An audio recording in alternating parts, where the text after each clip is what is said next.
जय हिंद एवरीवन। इस साल अग्निवीर जीडी का जो पेपर कराया जा रहा है मेरे भाई, हर साल जिस तरह से मैथ के प्रश्न पूछे जाते थे, रीजनिंग के प्रश्न पूछे जाते थे, सेम उसी तरह से इस साल भी मैथ के प्रश्न और रीजनिंग के प्रश्न पूछे जा रहे हैं।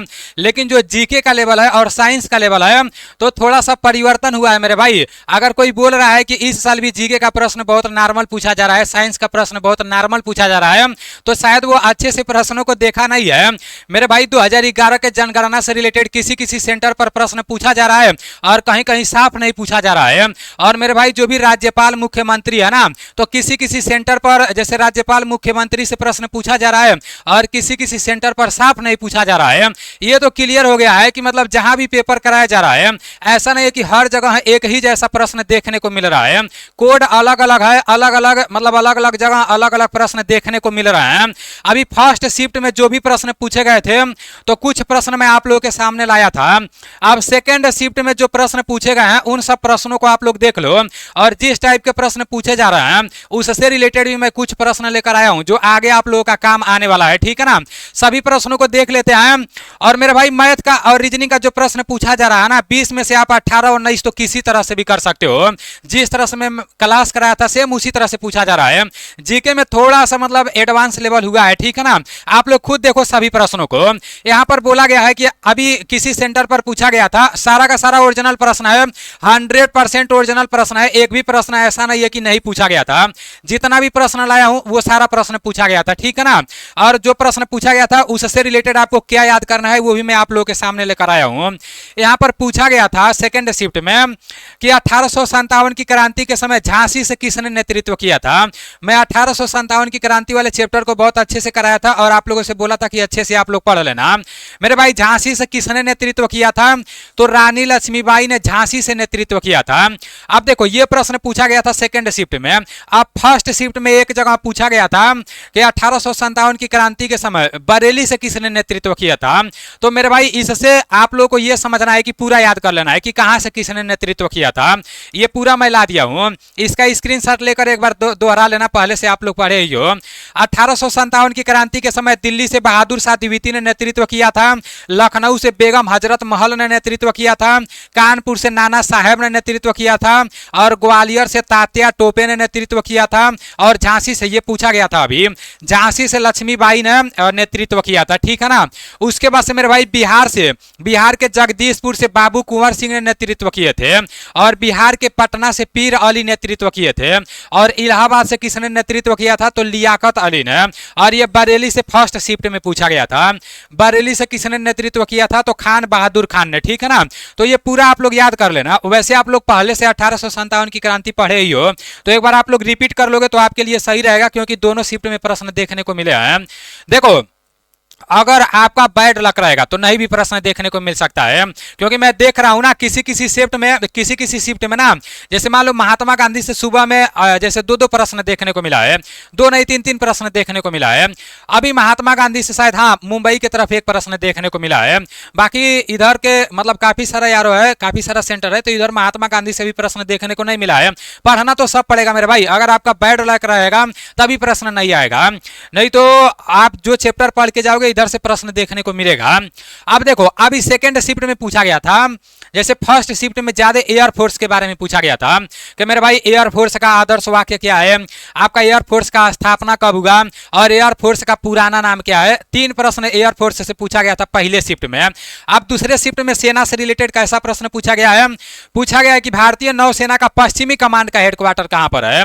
कई बार मैं कराया था, भारतीय नौसेना का पश्चिमी कमांड का मुख्यालय पूछा था, तो ये मेरे भाई मुंबई है।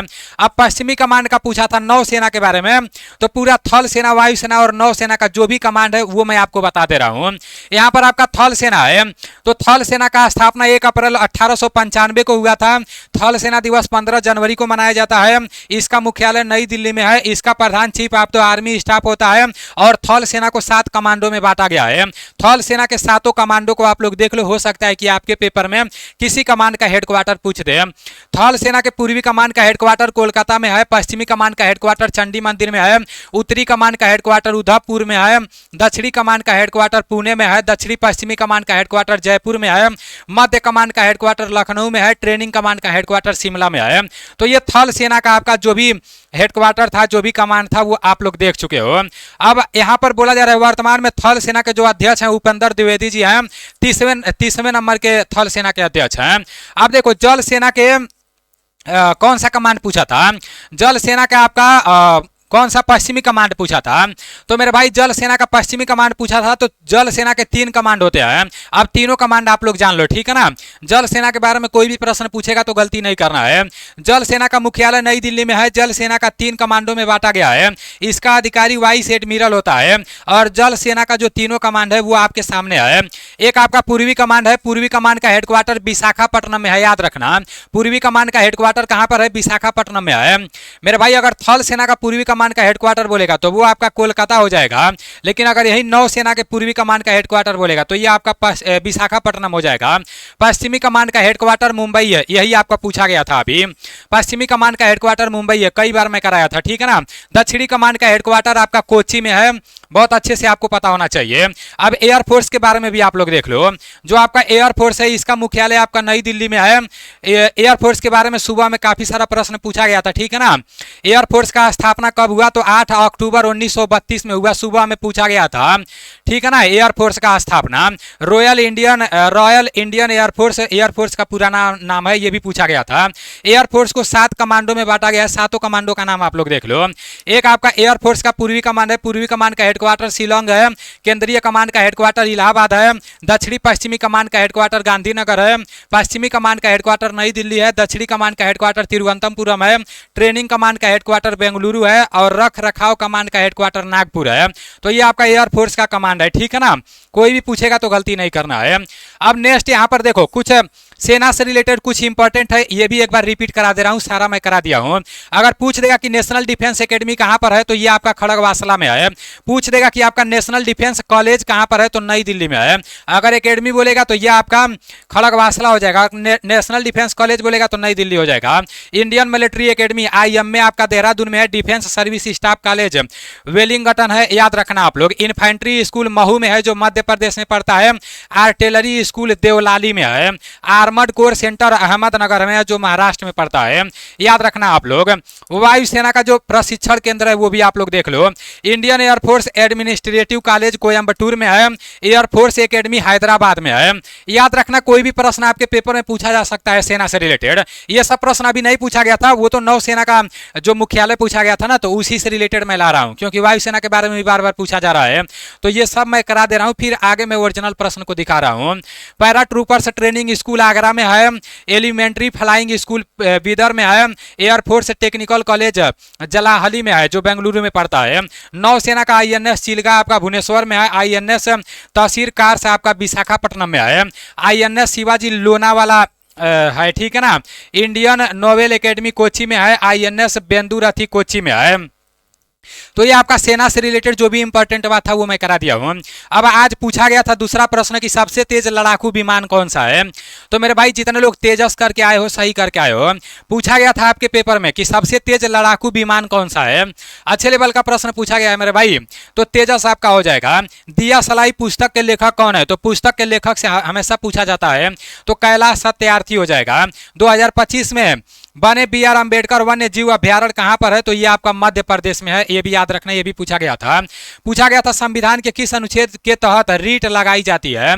तो मेरे भाई रीट किस अनुच्छेद के तहत लगाई जाती है, तो अनुच्छेद 32 के तहत रीट लगाई जाती है, याद रखना आप सभी साथी। ये प्रश्न पूछा गया था और संविधान वाला प्रश्न पूछा जा रहा है। चींटी के डंक में कौन सा अम्ल पाया जाता है, तो चींटिया के डंक में फार्मिक अम्ल पाया जाता है। बार बार मैं आपको बताता हूं कि आर्मी वाले इसको जरूर पूछते हैं। HCl का pH मान पूछा था, 7 से कम होता है।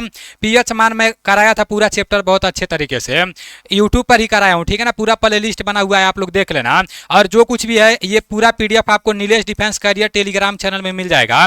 आप टेलीग्राम पर सर्च मारना नीलेश डिफेंस कैरियर, या टेलीग्राम चैनल का लिंक फर्स्ट कमेंट में मिल जाएगा, उधर से आप जुड़ जाना, वहां पर ये पूरा PDF मिल जाएगा, ठीक है ना। और पढ़ाई से रिलेटेड ही आपको उधर PDF मिलता है Nilesh defence career Telegram channel में। पत्तियों में उपस्थित छोटे छोटे क्षेत्र को छिद्र यहाँ पर रहेगा। छोटे छोटे छिद्र को क्या कहते हैं? तो मेरे भाई छोटे छोटे छिद्र को रंध्र कहते हैं, याद रखना। शास्त्रीय संगीत में कौन सी शैली मुख्यतः भारत के उत्तरी महाद्वीप में प्रचलित है?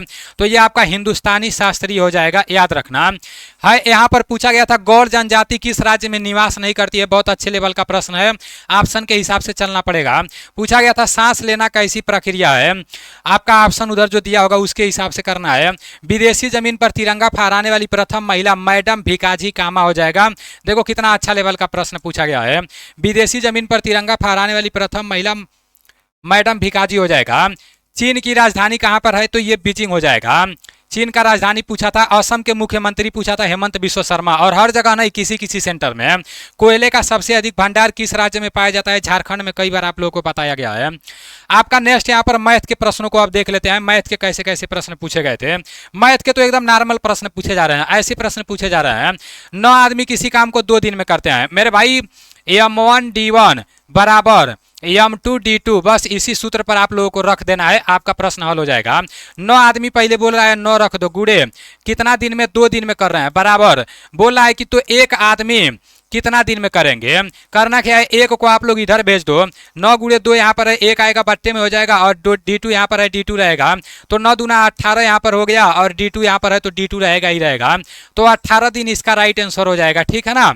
9 आदमी किसी काम को 2 दिन में करते हैं, तो एक आदमी उसी काम को कितने दिन में करेगा? 18 दिन में करेगा, याद रखना। अब देखो आपका नेक्स्ट प्रश्न ऐसा पूछा गया था, एकदम हलवा सा प्रश्न पूछा गया था मेरे भाई। ऐसा कुछ प्रश्न पूछा गया था। अच्छा, ये चिन्ह शायद बदलने के लिए बोला था, ठीक है ना। यहाँ पर मैं बदला नहीं हूँ, लेकिन ये चिन्ह बदलने के लिए बोला था। ये चिन्ह क्या बोला था? मैं अभी इधर नहीं लिखा हूँ, उधर लिखा हूँ। ये चिन्ह ऐसे बदलने के लिए बोला था, जैसे प्लस को ऐसे बोला गया था कि प्लस को कुछ ऐसे बोला गया था कि मेरे भाई माइनस कर दिया जाए और माइनस को गुणा कर दिया जाए, तो इसको हल करना है। तो बस ये आपका 33 हो गया, और प्लस की जगह क्या करना है? माइनस कर देना है 2, फिर माइनस की जगह क्या कर देना है? गुणा कर देना है। ये सम, हाँ सेम यही था, मुझे याद आ गया, ठीक है ना। सेम यही था, प्लस को माइनस करना था, माइनस को गुणा करना था। अब क्या करना है? ये आपका 33 है, 33 रहेगा माइनस 7 दूना का 14, आप लोग कर लो। अब 33 में से 14 जाएगा तो कितना बचेगा मेरे भाई? 29 आपका यहाँ पर बच जाएगा क्या? चलो, ये आपका 29 यहाँ पर बच जाएगा। 29 आपका राइट आंसर हो जाएगा, ठीक है ना। चलो, अब यहाँ पर आपका नेक्स्ट है, पूछा गया था 7, 4, 3 का एलसीएम ज्ञात कीजिए। नॉर्मल सा प्रश्न है मेरे भाई, 7, 4 और 3 का एलसीएम पूछा है। तो मेरे भाई बस एलसीएम करना है, क्या काट दो, 7 से 7 का नाम 7, 4 से आप काट दो, बस ये गुणा कर देना है। ये तो काटने पीटने वाली बात नहीं है, ठीक है ना। एलसीएम जब पूछा है 7 चौको 28 तिया कितना हो जाएगा? तो बस 28 तिया आप लोगों को गुणा कर देना है। 8 3 के 24 के 4 हासिल बचा 2, 3 दूना 6 2 8, तो 84 इसका क्या हो जाएगा मेरे भाई? 84 इसका एलसीएम हो जाएगा। बस याद रखना आप सभी साथी, ये ऐसा प्रश्न पूछा गया था। 2 4 का औसत याद कीजिए। आप लोग मैथ में फंसे रहते हो, पता नहीं क्या क्या पढ़ते हो, कितना पढ़ते हो। मैं बोला था ना मैथ में मेरे भाई मैं जितना करा रहा हूँ अभी उससे भी आसान आएगा। बस जीके जीएस, अभी जीके भी अच्छा खासा आ रहा है, मतलब 6 7 तो सब लोग कर ही लेंगे, इतना तो मुझे उम्मीद है, ठीक है ना। लेकिन कम से कम 12 13 टारगेट रखना चाहिए। लेकिन 12 13 कैसे होगा जब सिलेबस से बाहर थोड़ा सा पूछ दिया है। और देखो मैं आपको बता रहा हूँ, एक वीडियो बनाऊंगा, आप लोग देखना। मतलब ये नहीं सोचना कि बस आप ही का मतलब कम प्रश्न जीके में सही हो रहा है, साइंस में सबका वही हाल है मेरे भाई, सबका वही हाल है। मैथ रीजनिंग में सही हो रहा है, जीके जीएस में थोड़ा सा दिक्कत हो रहा है। अब यहाँ पर 2 4 का औसत पूछा था, तो 2 4 का औसत क्या हो जाएगा? 2 4 को जोड़कर 2 संख्या है, मतलब कुल राशियों का योग बट्टे कुल राशियों का संख्या। तो 2 4 आपका 6 हो गया, और बट्टे में 2 है तो 2 हो जाएगा। 2 3 6 आपका 3 हो गया है औसत। औसत निकालना रहता है, क्या करते हैं? जितना भी संख्या दिया रहता है उसको जोड़ देते हैं, और क्या करते हैं अगर क्रम से रहता है तो नीचे 2 से भाग दे देते हैं, आंसर आ जाता है। नेक्स्ट यहाँ पर पूछा गया था कि इतना का 10% खर्च होने पर कितना बचता है। फर्स्ट शिफ्ट में भी ऐसा प्रश्न पूछा गया था, पहले शिफ्ट में भी ऐसा प्रश्न पूछा गया था। यहाँ पर बोला गया है कि यहाँ पर 83,900 का 10% खर्च कर रहा है, तो 100% में से कितना प्रतिशत खर्च कर रहा है? 10%। ऐसा प्रश्न पूछेगा तो ऐसे ही करना है। जब 100% में से 10% खर्च कर रहा है तो कितना बच रहा है? 90% बच रहा है, और इसी का मान ज्ञात करना है। कुछ साथी लोग क्या करेंगे कि इतना का 10% निकाल के आंसर बता देंगे। आर्मी वाले लोग वो इतना का 10% निकालोगे तो वो पहले ऑप्शन पर देंगे, तो आप पहले ऑप्शन पर ट्रिक मार दोगे। ऐसा बिल्कुल भी नहीं करना है। 10% खर्च करता है, मतलब 100% में से 10% खर्च कर रहा है तो 90% बच रहा है।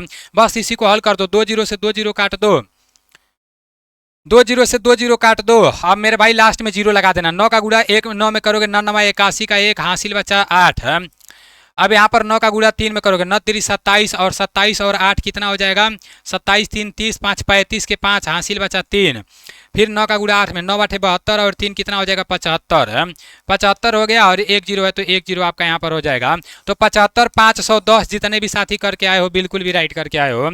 चलो आपका नेक्स्ट प्रश्न कुछ ऐसा पूछा गया था। एक व्यक्ति 270 किलोमीटर की दूरी 5 घंटे में तय करता है, 1 घंटे में कुल दूरी कितना तय करेगा? मेरे भाई एकदम आसान प्रश्न है, बहुत अच्छे से मैं आप लोगों को बताया हूँ। ये समय दूरी वाला 270 किलोमीटर की दूरी कितना घंटा में तय करता है? 5 घंटा में। तो मेरे भाई 270 किलोमीटर का दूरी 5 घंटा में तय करता है, तो 1 घंटा में कितना दूरी तय करेगा? मान लो पूरा 270 किलोमीटर है, और ये कितना घंटा में तय कर रहा है? 5 घंटा में तय कर रहा है। तो मेरे भाई देखो 5 घंटा में कितना तय कर रहा है? 270 किलोमीटर तय कर रहा है। बस ऐसे सीधा सीधा कर देते हैं। 5 घंटा में जब 270 किलोमीटर तय कर रहा है तो 1 घंटा में कितना तय करेगा? 270 आपका यहाँ पर रहेगा ही रहेगा, और 5 को उधर ले जाओगे बट्टे में हो जाएगा, बस काट दो। 5 पचे 25 हो जाएगा, 5 चौको 20 हो जाएगा। तो 1 घंटे में कितना किलोमीटर की दूरी तय करेगा? 54 किलोमीटर की दूरी। ठीक है ना, याद रखना आप सभी साथी। चलो आपका नेक्स्ट प्रश्न पूछा गया था कि निम्न में से कौन एक पूर्ण वर्ग नहीं है? यहाँ पर काफी सारा ऑप्शन दिया था। पूर्ण वर्ग का मतलब ये भी आपका पूर्ण वर्ग है, ये भी आपका पूर्ण वर्ग है। अगर मान लो आपका 64 दे देता तो ये भी आपका पूर्ण वर्ग है। 56 दिया था ऑप्शन में, तो वो पूर्ण वर्ग नहीं है। ठीक है ना, और 56 ही आप लोगों का राइट आंसर था। आपका नेक्स्ट प्रश्न है कि ये आपका लास्ट है। ये प्रश्न पूछा गया था 204 केजी का 25% कितना होगा? मेरे भाई 204 केजी बोल रहा है, तो 204 केजी का और 25% बोल रहा है। तो मेरे भाई 204 का 25% बस निकाल देना है। 25%, 25 चौको 100, 4 बार में कट जाएगा, 4 से ये 4 पचे 20, 4 का नम 4, तो ये आपका 51 हो जाएगा। 51 इज राइट आंसर। अभी दूसरा शिफ्ट में जो भी प्रश्न पूछा गया था ये पूरा प्रश्न मैं करा दिया हूँ। ये पूरा PDF मैं टेलीग्राम चैनल में भेज दूंगा, तो वहाँ से आप लोग देख लेना और अच्छे से ये सब पढ़ लेना जो भी आपका रिलेटेड है। ठीक है ना, बाकी चलो ठीक है, देखते हैं तीसरे शिफ्ट में कैसे प्रश्न पूछे जा रहे हैं। मिलते हैं अगले क्लास में। जय हिंद।